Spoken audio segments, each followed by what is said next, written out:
Hey guys, welcome back to my channel and another episode here of Indoor-Mania. As I was doing the next episode, the footage was so unbearable to watch. It was from my old laptop, and for some reason when transferring the files from that one to this laptop, they've become super laggy to watch.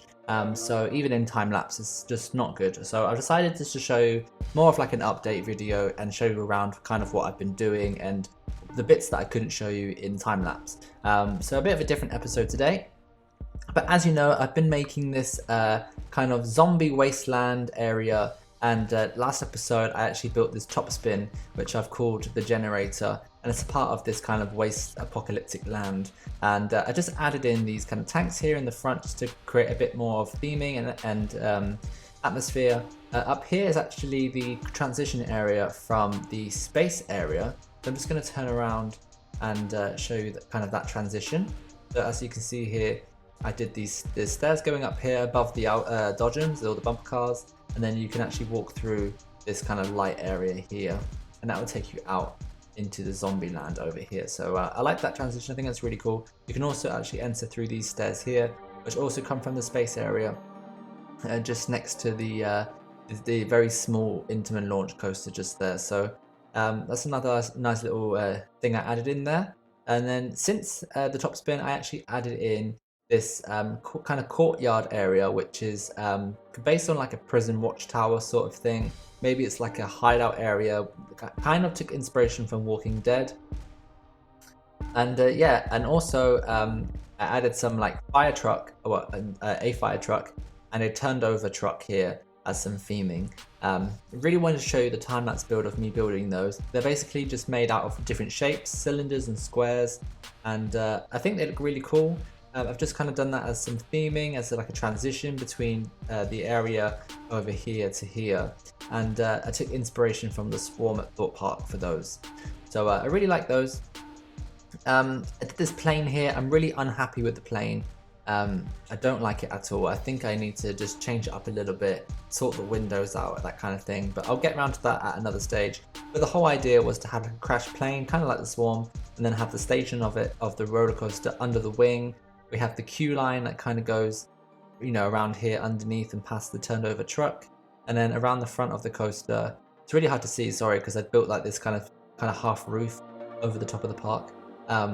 We have like these kind of shipping containers here, which actually act as food stalls, so people can get food there. And that's the transfer track area for the coaster, just in that little shed area. So I'll just zoom out a little bit just so you can kind of see. Also added in a wave swinger, and did like a dark ride over here, which is themed to The Walking Dead. I tried to copy the one at Thorpe Park a little bit and do kind of like a walk through sort of attraction, dark ride, and then it's got like zombies and things inside, or you can imagine that there's zombies and things inside.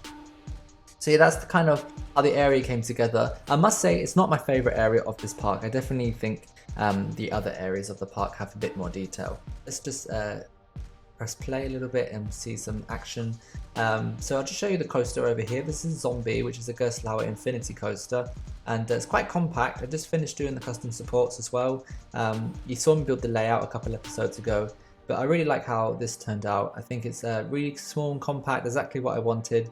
It's got quite a nice layout, and the brake run kind of breaks through the exterior wall back into the indoor part of the theme park. So that's really cool. I really like that. Some nice little transitions and things, and I've used the Infinity Cars mod as well on these, just to give it that real kind of Gerstlauer Infinity coaster look. Same with the lift hill, very inspired by Hang Time but not Sperry Farm there. So I'm just going to zoom out and kind of show how it's kind of looking at the moment. Obviously over here on the right hand side we have the Pirate Cove Bay area, which Astrotron and myself collaborated on to build, and I think that's looking really cool in the park over there. Obviously most of the park is indoors, but I did want to have an outdoor section as well, so that's looking really cool. We've got the space area just in here, which is actually looks better at night time. I'm just going to go into night mode and just show you that. So we have like this twister ride here. We have this is meant to be like an Intamin half pipe coaster called Apollo, and I kind of made it like this shuttle launch bay tower, and you know, had the Apollo colors and things, so that's looking really cool. In there we've got this nice kind of space kind of shaped put together, I don't know what shape that is, an octagon, 1, 2, 3, yeah, an octagon maybe. I have an octagon floor, and that kind of goes up in stages, up and over the roller coaster called Mission Moon. That's inside the station here. There's a nice kind of seating area here as well, and the coaster obviously launches out here and up into this lovely top hat here under the bridge. And over here we have the SNS shop tower, the Saturn V, which has some Saturn V theming on the tower. And then we have this Mack hyper coaster, which kind of leaves through the roof, and then we have it out here. I just need to do some lighting outdoors at the moment. I haven't quite finished doing that, but that's the back of the park there, looking really cool. And so yeah, that's basically what's been going on. All that's left to do really is I'm going to zoom out really far now, so it might lag a little bit. I've got a water park going on over here, so I don't want to show you too much of that just yet. And I have some more other things at the front of the park here, like a hotel and a garage and that kind of thing. So it's not really too much left to do with this park. Just got a few little details to do, finish the water park like I just said, and then it should be done. I'm really happy with how it is looking so far. I like all the areas. I think this area is the first bit I started with, really came together nicely. And the transitions in between each zone as well have come out really well. I've added these kind of sections of roof on to the park. I'm just going to go back into daylight. As you can see here, so I wanted to leave it mostly open so that you could see inside the building, so you could see what I've done and see the rides. But I did little bits of roofs here, so I have, like, you know, catwalks for maintenance guys so that they can walk over the roof, and I've put some glass pieces in there so you can kind of see in or see what it would look like if it was completely covered. And of course, things like this, you have to kind of imagine that the roof continues on and then the coaster would come out through the roof. But yeah, that's kind of the process on Indoor-Mania so far. Let me know what you guys think of it down below in the comment section, and I will, once I've finished it, I will upload this to the Steam Workshop so you can explore it for yourselves. But yeah, if you have any questions, don't leave me a comment. Don't forget to subscribe as well if you haven't already, or if you've enjoyed this video, and give me a thumbs up, and I'll see you all next time for another episode here on my channel. Ciao!